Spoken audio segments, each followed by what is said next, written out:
Welcome back, everybody. This is going to be my first meta update for 7.38, and I want to talk to you guys about the 3 heroes I want to highlight in every single role, the ones that I believe are OP, fun, and effective in your pubs, and also with a mixture of being easier to play if you're new to the hero, but also it's going to be amazing if it's one of your favorites.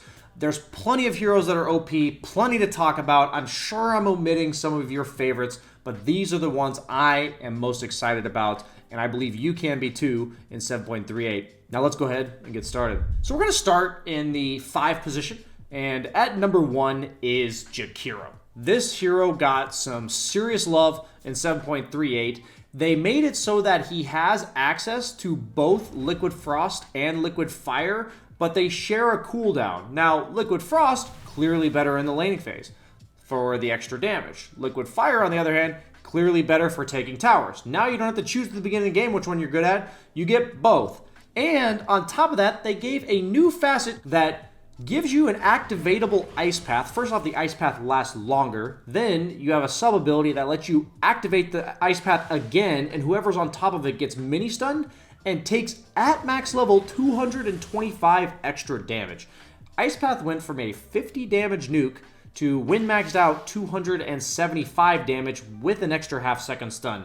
Support Jakiro is off the frickin' charts right now. So strong. I'm even going to consider trying and carry Jakiro with the other facet, but we're not going to get into that in this video.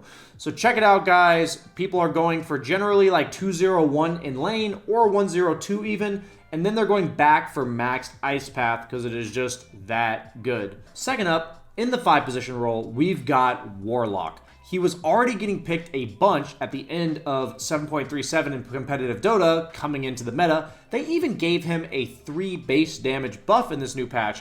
But the big thing, I didn't even know it worked this way, but it's worked this way for a while, is that his Shadow Word is now effectively like Ion Shell that heals your teammates. It does damage around it, can be used to even clear like the melee creeps of a creep wave later on for some farm. But it sustains your carry, effectively secures pretty much virtually any safe lane. So you max it out early, people are going for the max Shadow Word by level 7, and then you've got this crazy teamfight late game scaling with Fatal Bonds plus Golem. So Warlock, a hero that wins the laning phase, unless your carry really doesn't like you, and also has that late game prowess that supports. Want to make sure they don't fall off and lack the impact. Next up, in the 5 position role, but also flexing it to the 4 position, is Mirana, with an insane win rate this patch in both roles because of her new facet called Starstruck. What it does is that it makes your second Starstorm blind them for 60% for 3.5 seconds from level 1, scaling all the way up to 5 seconds. Mirana is a long-range poke damage support whose only weakness is if you get on top of her and out-trade her. So what does she have now? An ability that blinds you by 60% for 3 seconds? What the hell? Her trading is off the charts, absolutely insane. Still a hero that can buy virtually any item for the team. A little bit of catch, a little bit of utility with like Solar Crests and mechs. She does it all. One of my favorite supports because she has a skill shot, mobility, ability to farm, and now she also isn't a complete grief in lane. Awesome. Moving on to position 4, at number 1, we've got Shadow Shaman. They recently buffed his attack speed at the end of 7.37, increasing his laning prowess, and now they've given him a new facet called Chicken Fingers, where once every 15 seconds, you have a passive that makes it so that your attacks hex the enemy for 1 second.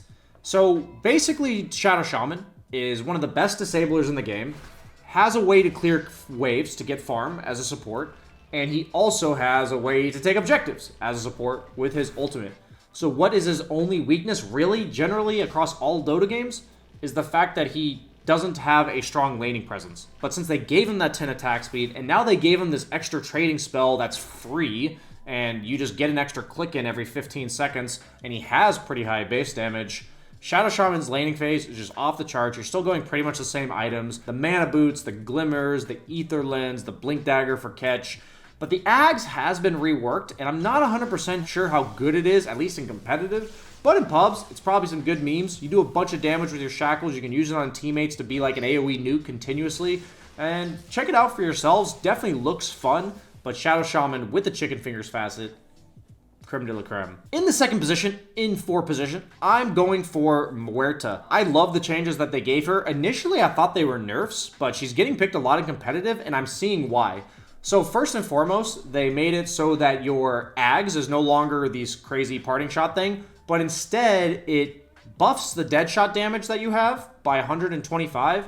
They did remove her talent, but still more damage than before. And it makes it so that when it ricochets off of a tree or a hero or a creep on the ricochet, it now has wider AoE and it pierces things. So it's now like a team fight fear AoE rather than a single target that also does a lot of damage and has a wider radius. So what people are doing on Muerta is pairing that with a early Gleipnir. So the build seems to be like Mana Boots, Gleipnir into the Ags. And it looks like a really fun build. Her parting shot is massive. The girth on that baby, I'm telling you, is significant, people. So what I love about Muerta is it makes that ability better than Gleipnir. It sets up for her that ability, and it also makes her calling a larger AoE and the collision size on the ghost higher AoE. And she's a support with an ultimate that gives her virtual invulnerability against most cores once she activates it. So built-in survivability, fun skill shots, cool new item build. What's not to love when she's also got a good win rate doing just that? In my third position, even though he got nerfed this patch technically, is Bounty Hunter. I still feel like out of all the Invis supports, Nyx got gutted, Riki kind of got gutted as well. Bounty Hunter still reigns supreme as the melee 4 position, in my opinion, that we're seeing in 7.38. They actually did buff his Cut Purse facet, which steals gold from enemies when you cast spells on them. So it's definitely worth checking that out as well, as most of the people were taking the Piercing Shuriken facet. But Bounty Hunter still trades well in lane, still gets the track gold in the mid game, and I really think supports that can just buy whatever item, a lot of the supports at the highest level are actually going for Orchid on Bounty Hunter because it offers you a stun that locks down all these super annoying mobile mids. So when you're dealing with these pesky guys, a lot of the carries as well are also countered by Orchid. Bounty Hunter with Orchid seems like the best way to have high impact once you're past like the early to mid game. Moving on to the offlane role, we're looking at Abaddon number 1, a hero still from last patch, still going for the Mephitic Shield. But for some reason, when they turned Universal Heroes with the rework that they did with the damage and everything, they also buffed his base damage, so his laning phase feels as strong as ever. The build for him seems like you can go for like the Echo Saber or Manta Diffusal still, but people are also just going for stuff like Blade Mail into Ags I'm even seeing. So you have this ability to be this right-click carry guy, or you can be this really annoying, don't focus me, shield my teammates, go the late game Ag Scepter. So I'm really loving these heroes in the new patch that are relatively mechanically simple, but they also have a bunch of different builds to try out and just kind of interactive gameplay in the sense that you can pick and choose the path that you want to go down.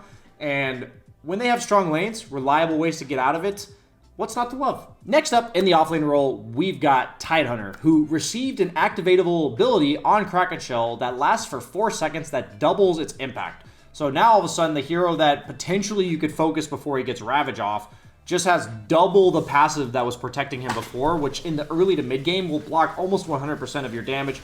Also really nice in lane, pretty cheap mana cost, almost negligible. But on top of this, little bit of a shout out here, the Krill Eater facet got buffed so that its laning stage is not nearly as bad as it was before. And we're seeing some people take that in the offlane, but we're also seeing carry Tidehunter, I shit you not, carry Tidehunter with a Vlad's, Mage Slayer, Shard Blink into random DPS items in the late game, sometimes Revenant's Brooch because it's built-in crit. We're seeing some like Disassembles into Satanic. But this hero is super crazy in the flex role of offlane and carry. So if you're somebody that also likes to play a bunch of different roles and wants to mix it up with a same hero that can be played in either, Tidehunter, super high win rate right now, and his laning stage just feels so much better, and even the mid game because of that new activatable ability on his Kraken Shell. And last but not least, in the offlane role, a hero that I really want to try myself is Magnus. So this hero to me is so versatile. First off, he could be arguably played in all 3 core roles, but I'm especially highlighting the offlane because the build that he has can be 2 different facets that he's been given this patch. They removed the reverse polarity, and they gave him diminishing return, which is a magic-based build on his Shockwave. So when you're playing more for poke and utility, you can go that route while maxing out Shockwave in lane. But I've been seeing a lot of the professional level Magnuses go for the Eternal Empowerment facet, which makes it so you don't have to empower yourself and you permanently have it on. They're just maxing it out in the early game, going for like the Harpoon, like BKB, SNY type builds, and just being like a man mode Magnus that runs into the middle of the fight. And you can also empower your cores without worrying about choosing between yourself and them. So a lot of it gets to be determined by how you feel like you'll scale in the early game. Will you have some time to farm? Because the empowerment one farms like a mother because you're just permanently empowered. And having this flexibility means that you get to try multiple things while also being a huge teamfight impact hero. And you also can adjust to good and bad matchups. Moving on to the mid lane, my number one, I was raving about it when the patch notes came out, and I insist, and I've been validated with the win rate of this hero, and that is Huskar. They gave him the new Cauterize facet, which gives him a basic Dispel activatable ability on his Berserker's Blood. Now, it does cost him current HP that he later gets back, but this hero doesn't care about losing current HP. And a hero that is countered by getting kited, by getting Spirit Vesseled, being given a free Dispel, I can't explain enough, is absolutely absurd. You will dominate virtually any melee hero in the mid lane. The perfect cheese hero to just 56% win rate in Immortal people. If your time to cheese mid, you want those free wins, no better time than now to learn Huskar. Some people are still taking the Incendiary facet if there's nothing really to dispel that's meaningful on the other team. But the Cauterize facet has the higher win rate and the higher pick rate. So check it out. Definitely OP, lane stomping, game carrying type hero. Number two in the mid lane is one of my absolute favorite heroes, Leshrac. They made his innate go from 0.4 AoE per intelligence to 0.7. Crazy buff on a hero that was already on the cusp of being OP, but then they removed AoE on Bloodstone. So if you go Bloodstone, you will have slightly less AoE than you had before, but now Bloodstone has a built-in basic Dispel. So on a lot of heroes, you just lost the AoE on Bloodstone, but on Leshrac, you didn't really lose the AoE, and now when you usually don't have a Dispel on your hero, you can remove Roots, you can remove Silences, you can remove Spirit Vessel with the Bloodstone itself. So it's effectively like a Manta for a mid hero in terms of the Dispel mechanic, which is absolutely essential on a spellcaster that also gets kited, and as long as he's on top of you is doing a bajillion damage.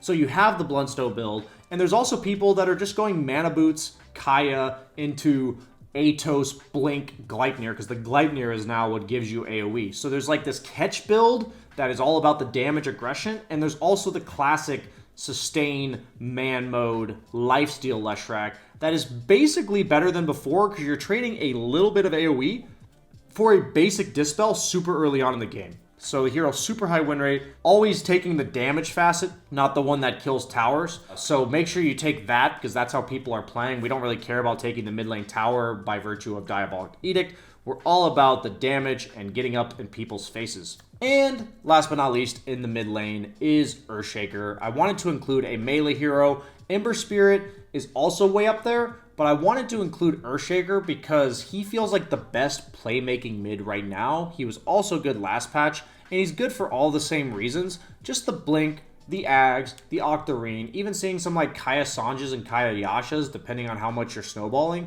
But it's a hero that can carry the game, has the lockdown, has the ability to burst people, just really does it all, and he's freaking fun, man. With the Slugger facet, there's just nothing more fun in Dota than seeing bodies fly. Echo Slam, already one of the most satisfying abilities in the game prior to that facet, and now that he has a high win rate, he has a fun kit, and he's stylish.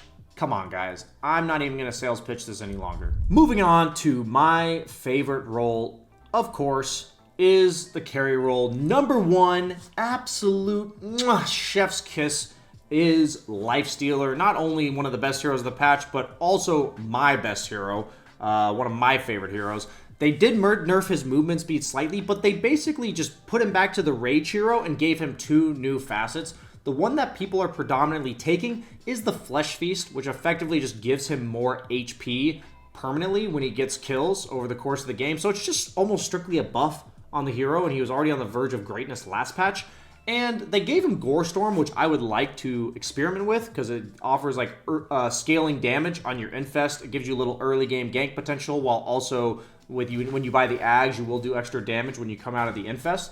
But everyone right now is taking Flesh Feast. I have a feeling they're going to nerf it, so I'm keeping my eyes on that Gore Storm facet. People are still going for the Phase Boost Radiance. Sometimes they'll still go the Orb of Corrosion because of the slow and the minus armor. But overall, this hero's the same as he was before. The Sanjin Yasha, the Ags, like right-click items after that, Abyssal, MKB, all that.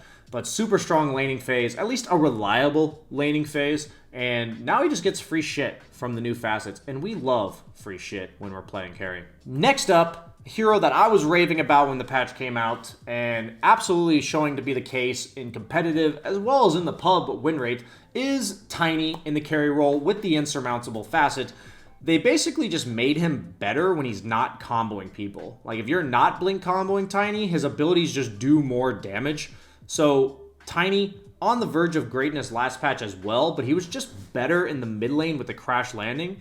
And now it feels like mid-game fighting is super important because of all these objectives, like Tormentors going up in value. Maybe not as important in pubs, but you've got the Echo Saber, the Shard. You scale really well with Sanjin Yasha. A lot of people are just going Harpoon instead of Blink. You go the Revenant's Brooch, one of the best Revenant's Brooch heroes in the entire game. That seems to be like the hot ticket item for carries right now. If your carry can like efficiently want to purchase this item, be a mixed damage carry, which Tiny already was, so Revenant's Brooch just plays into that perfectly. A lot of it, when it comes to the carry role, is what are the good items right now? It feels like Radiance, it feels like Battle Fury, and it also feels like the Revenant's Brooch as the primary damage source. So Tiny loves abusing these. That's what makes him good. Check it out.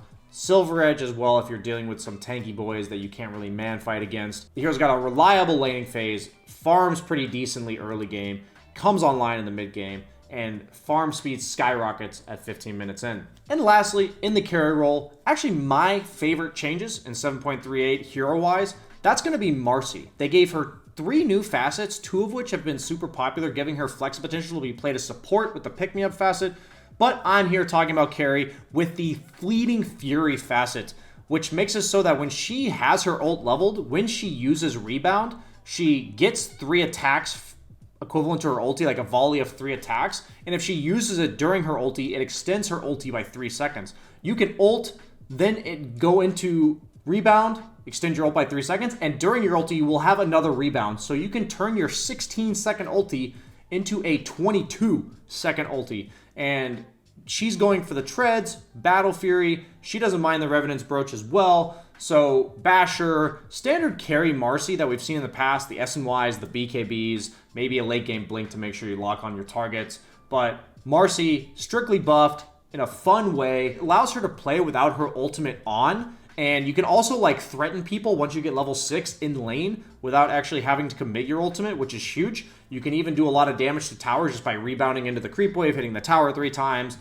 So much that's added to her kit, helps her with her farming speed and everything. Overall, super excited to try Marci myself. She's getting picked in competitive. It's even better if you're playing her in a duo queue with an IO. That's when she's absolutely busted. But even without the IO, I think she's still viable. Now, that's my top 3 heroes for every role. You guys may have thought, BSJ, you left out Dragonite. Yes, guys, I understand. Dragonite is literally broken in all 3 core roles with a 60% win rate on the fire facet. So if you made it this far in the video, you have earned my ticket of approval to play one of the most OP heroes in all of Dota history, I believe. That being the red facet for DK, being able to dish out so much free damage, magic damage on your ultimate. It was even bugged at the start of the patch, which was causing that to do double damage to his new passive. So his win rate at that point was 75%. It has dropped to 60%.